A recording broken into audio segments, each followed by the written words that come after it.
friends. Welcome back to Two Therapists Walk Into a Podcast. I'm Robin Green, a trauma therapist here in Arizona.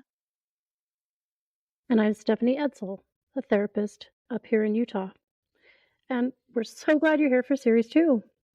We're calling this one The Science of Connection, because healing doesn't happen in a vacuum. It happens between us. If you're just jumping in here, Series 1 laid that foundation, understanding the nervous system, how trauma shapes our responses, and what healing can actually look like from the inside out. And today, this episode is all about co-regulation. This is our first episode in Series 2. And co-regulation, that fancy word for the very real experience of letting someone help calm your nervous system. Or also being that calm for someone else. Yeah, because we are wired for connection. And safe relationships don't just feel good, they're actually necessary for healing. And that's what we're digging into today, why we do need each other and how to ask for that connection without any shame. But before we jump in, I want to take a moment to say you all really showed up for Series 1. We surpassed 250 downloads, and we're hearing from more and more of you. Every message, comment, or share feels like a form of co-regulation in action, reminding us that we're not alone in this work, and neither are you. So if you've sent a message, left a comment, or even shared an episode, thank you. You are why we're still doing this.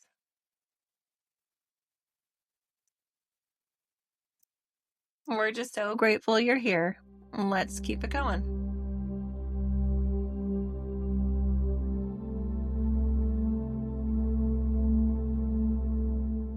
All right, let's take a moment to arrive.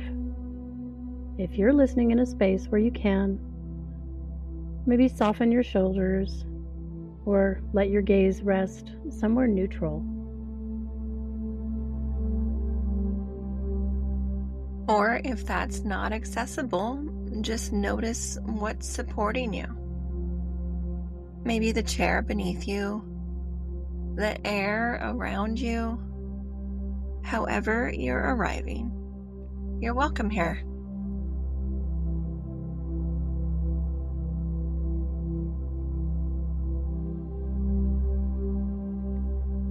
So let's just name it up front. Co-regulation is something most of us didn't grow up with language for, but we felt it, or the absence of it, everywhere. Yeah, it's that moment when someone's calm helps your body settle, or when your presence helps someone else breathe easier. It's what happens when safety is shared. It's just natural. And for a lot of folks, especially people who've experienced trauma early on, being around other people wasn't soothing. It was activating. And so the idea that another person could actually help your system feel safer might feel unfamiliar or even suspicious at first. Absolutely suspicious. But it's how we're wired.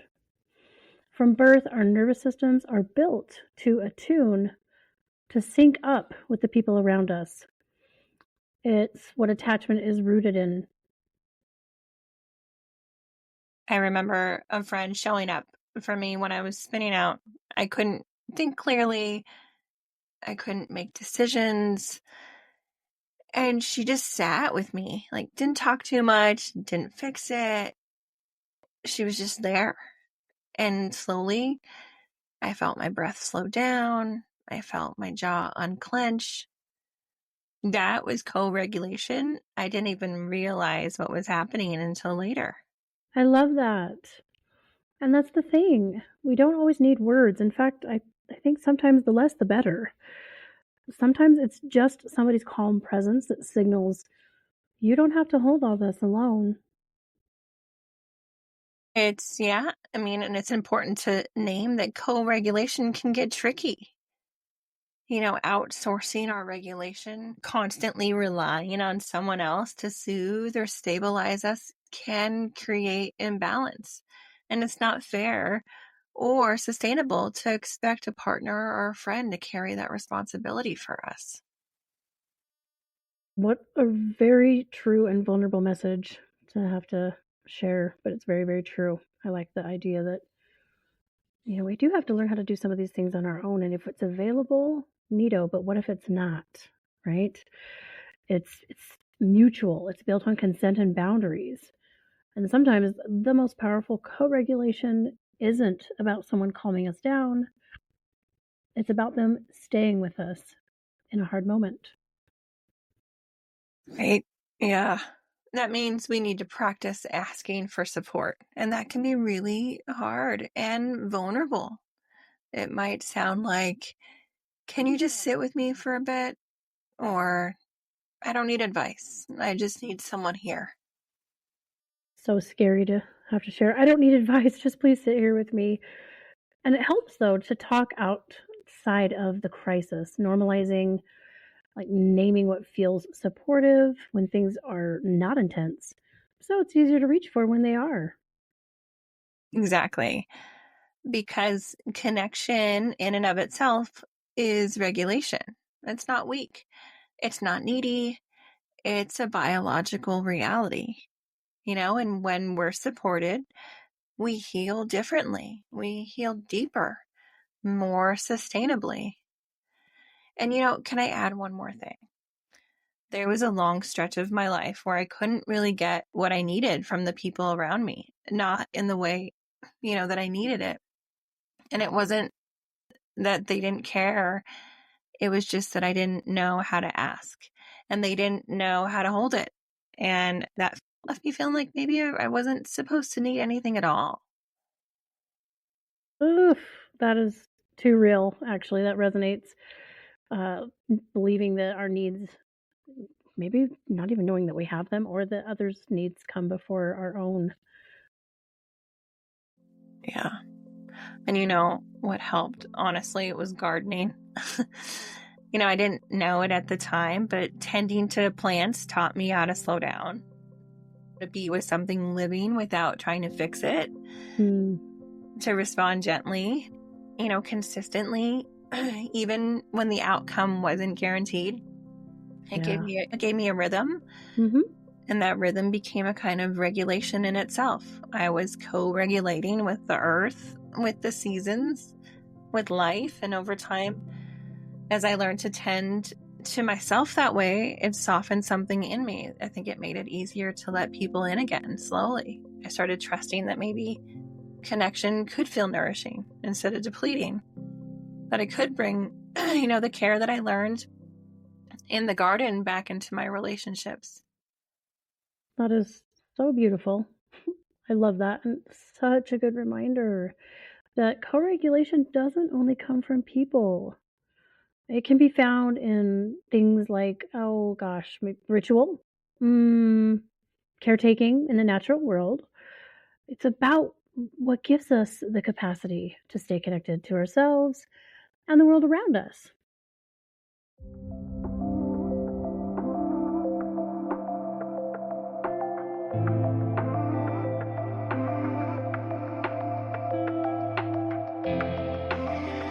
Okay, the moment you've been waiting for. Here's your nervous system nugget. One more way today's theme lives in your body. Co regulation is what teaches your nervous system it doesn't have to do everything alone. Whether it's eye contact, a steady tone, or someone's presence, you're allowed to be impacted by safety and you're allowed to seek it. So here's something to think about this week. What does co-regulation look like in your life right now? Who helps your system settle? Or who do you offer that calm to?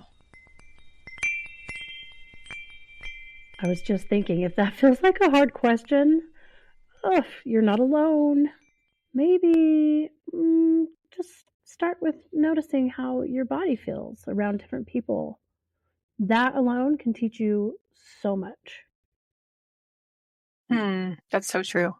And you're allowed to want connection. You're allowed to need it. And it doesn't make you less healed. It actually makes you human. Yeah, plot twist, we're not robots. We're all just people doing our best, and we do need connection. It is on that hierarchy of needs. No shame in that, absolutely. We've been thinking about this a lot after spending time together in person this past weekend. There's something about being physically in the same space, laughing, grounding, regulating, that reminded us why we even started this podcast. Also, it's a powerful reminder that shared presence, especially when it's safe and attuned, can begin to rebuild trust where it's been lost. It's that reminder that we don't have to do this alone. And we shouldn't. Co-regulation is the bridge. We feel it. We offer it. We remember ourselves through it. I wonder if that might be frightening for people to experience that. Just notice wherever you are, whether you're longing for more connection or learning to trust it again. We really hope this episode met you where you are. And as always, thank you for being with us. We hope this conversation brought some softness or clarity to your day. Next time, we'll talk about trauma and attachment and how these shape our adult relationships, how early experiences create patterns that echo through intimacy, conflict, and trust, and what it takes to gently rewire those patterns over time, how our earliest bonds influence the way we connect, and how we can begin to shift those patterns. Healing isn't linear, and we're here for the ride. You're allowed to want connection. You're allowed to need it. And it doesn't make you less healed. It makes you human.